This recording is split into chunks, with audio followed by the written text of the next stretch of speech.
அதே போல விவசாயிகளுக்கு மும்முனை மின்சாரம் 24 மணி நேரம் விவசாயிகள் மின் மோட்டரை இயக்கலாம்.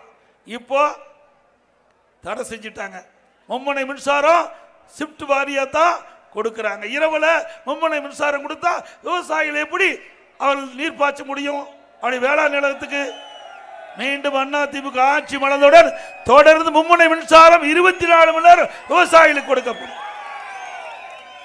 அதே போல விவசாயிகள் ஏரி குளம் குட்டை நீண்ட நாட்களாக தூர்வாராமல் வந்தது.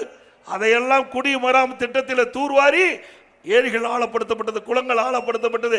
பருவ காலங்களில் பெய்கின்ற நீர் முழுவதும் சேமித்து வைத்து விவசாயத்துக்கு தேவையான நீரை அதிமுக ஆட்சியிலே வழங்கினோம்.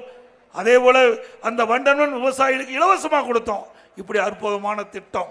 அது மட்டுமல்ல, இந்த மலர் உற்பத்தி செய்கின்றவர்களுக்கு மானியம் கொடுத்தோம். அதிமுக ஆட்சியில் மலர் இந்த உற்பத்தியை செய்கின்ற விவசாயிகளுக்கு மானியம் கொடுத்த அரசு அதிமுக அரசு. அந்த மானியத்தையும் இந்த அரசாங்கம் நிறுத்தப்பட்டு விட்டது.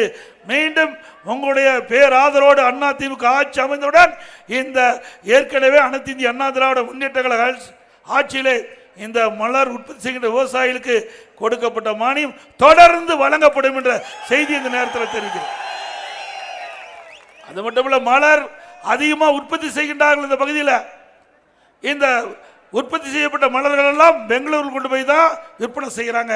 இந்த பகுதியிலேயே விற்பனை செய்ய வேண்டும் என்று அருமையான KPM அவர்களும் அறிவிச்சர் பாலகிருஷ்ண ரெட்டி அவர்கள் போன்றவர்கள் கோரிக்கை வைத்த காரணத்தினாலே நம்முடைய ஒசூர்ல சர்வதேச ஏல மையம், சர்வதேச மலர் ஏல மையம் 20 கோடியில் கட்டிக்கிறோம். 20 கோடியில் கட்டப்பட்டு போன வருஷம் தான் மொல்லக்கில்ல சட்டமன்றத்தில் பல முறை அண்ணன் KPM அவர்கள் பேசிய காரணத்தினால ரிப்பன் கட் பண்ணி திறந்து மூடி வச்சிருக்கிறாங்க. என்ன விவசாயிகளுக்கு உற்பத்தி செய்யப்பட்ட மலர்கள் அவருக்கு நியாயமான விலை கிடைக்க வேண்டும் என்ற அடிப்படையில் நம்முடைய மாவட்டத்தில், கிருஷ்ணகிரி மாவட்டத்தில் ஒசூரில் 20 கோடியில் மலர் ஏல மையம், சர்வதேச மலர் ஏல மையத்தை கட்டி கொடுத்தா அதை கூட திறக்கவில்லை. இப்படி விவசாயிகளுக்கு விரோதமாக இருக்கிற அரசு தேவையா? இது அரசியல் காழ்ப்புணர்ச்சி தானே. விவசாயிகள் என்ன பாவம் செஞ்சாங்க சொல்லுங்க? எந்த ஆட்சி வந்தாலும் ஒரு திட்டம் மக்களுக்கு பயன்படும்னா அந்த திட்டத்தை தொடர வேண்டும் அடுத்த அரசாங்கம். அப்பொழுது நல்ல அரசாங்கம். ஆனால் திராவிட முன்னேற்ற கழகத்தை பொறுத்த வரைக்கும் அப்படிப்பட்ட எண்ணமே கிடையாது. எப்பொழுதும் விவசாயிகளுக்காக நன்மை செய்த சரித்திரமே கிடையாது. ஆகவேதான் இன்று வரை அந்த ஒசூரில் கட்டப்பட்ட சர்வதேச மலர் ஏல மையத்தை முழுமையாக திறக்காமல் பயன்பாட்டு கொண்டு வராமல் இருக்கின்றார்கள். ஏன்னா அதை கொண்டு வந்திருந்தா நம்முடைய மலர் உற்பத்தியாளர்கள் பெங்களூருக்கு செல்ல வேண்டிய அவசியம் இல்லை. இங்கேயே நம்முடைய சர்வதேச ஏல மையத்தை, மலர் ஏல மையத்தில் விற்பனை செஞ்சால் எளிமையாக இருக்கும். அப்படிப்பட்ட அற்புதமான திட்டத்தை கொண்டு வந்த அரசாங்கம் அதிமுக அரசாங்கம். அதை முடக்கி வைக்கின்ற அரசு திரு ஸ்டாலின் மாடல் அரசு.